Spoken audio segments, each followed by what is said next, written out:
La conclusion logique, c'est que Vladimir Poutine ne pense pas en termes de coût-avantage, mais il pense en termes de mission historique. Il a sa mission historique à donner. Ce qui est très compliqué, nous, à imaginer, mais enfin, il est dans cette aspiration-là. Euh, à partir de là, euh, oui, c'est-à-dire son objet n'est pas de prendre un tout petit morceau de Donbass en plus ou de faire la continuité avec Mariupol et ça. Là, c'est effectivement un scénario qui était encore difficilement imaginable il y a une semaine. C'est-à-dire le scénario vers lequel on se dirige, c'est effectivement une, euh, une conquête de l'Ukraine. La vraie question, c'est il est possible pour la Russie militairement de conquérir l'Ukraine, et plus encore après les frappes de ce matin, sans que l'Ukraine n'ait pu réagir. Euh, mais après, la question qui se posera, c'est comment euh, comment pour l'Ukraine occuper ce territoire, contrôler un territoire qui est immense, avec 200 000 hommes. Quel sera le bilan en termes de nombre de... Vous voyez, par exemple, ce qui a été frappant aujourd'hui, c'est les embouteillages à la sortie de Kiev, avec des gens qui partent effectivement de la capitale.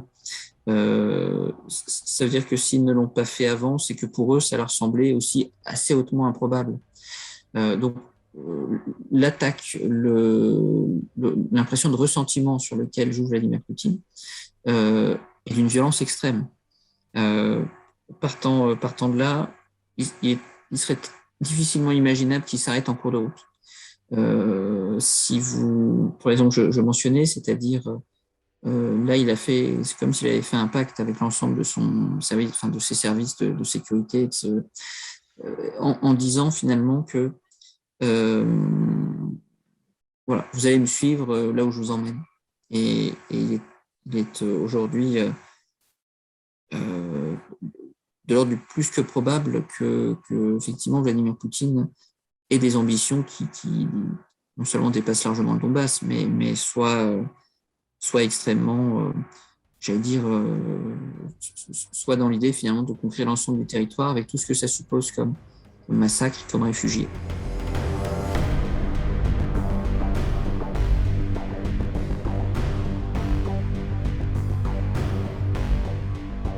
Les sanctions sont efficaces quand elles sont massives, elles ont un effet rapide, elles sont ciblées.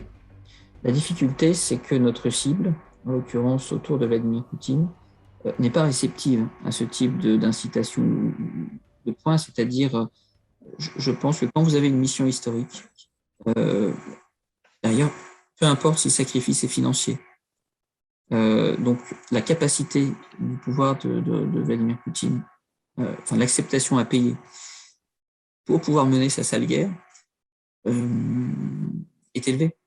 Ça veut dire effectivement que ça envoie un message. Peut-être que certains autour de Vladimir Poutine comprendront ce message qui est de dire vous allez beaucoup, beaucoup trop loin. Peut-être qu'ils pourront avoir une forme j'allais dire d'influence à un moment donné, si jamais l'opération devait s'enliser. On ne peut pas s'attendre à ce que ça change du jour au lendemain euh, le rapport de force là-dessus. Paradoxalement, il faut plus compter sur les manifestations qui ont lieu en Russie au nom de Niet Vojny, non à la guerre. On peut penser que c'est plus ça qui pourra faire réfléchir Vladimir Poutine, encore qu'il les mettra en prison, encore probablement ces personnes perdront leur emploi, perdront leur possibilité d'étudier. Mais en réalité, si le, j'allais dire, c'est plus cette dimension-là qui peut jouer aujourd'hui pour arrêter. Je pense que là, on peut avoir une idée de là où il veut aller. C'est-à-dire, il veut probablement conquérir l'ensemble du territoire. Il n'y a que deux moyens de l'arrêter dans ces cas-là. C'est d'abord la résistance du peuple ukrainien, enfin trois. C'est la capacité qu'auront les Européens, les Américains à imposer des mesures, des sanctions dures. Et puis, c'est la réaction de l'opinion publique russe. Ce sont les trois seuls leviers en fait qui existent. Les sanctions, c'est un élément important et on ne peut pas ne pas faire de sanctions. Ne pas aller fort sur les sanctions aujourd'hui, c'est en quelque sorte reconnaître qu'on est sorti de l'histoire. Donc, il vaut mieux payer très très cher maintenant, plutôt que de ne rien faire et soit de se rendre complice.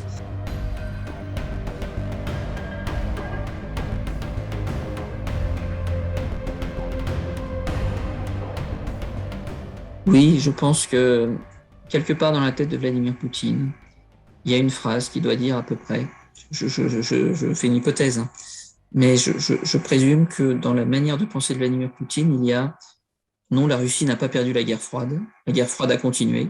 Vous n'avez pas voulu de nous, et maintenant on va vous le montrer. Une logique de ressentiment qui est extrêmement virulente et qui du coup voilà, dépasse un peu nos schémas classiques de compréhension. Je pense qu'on en est à peu près là.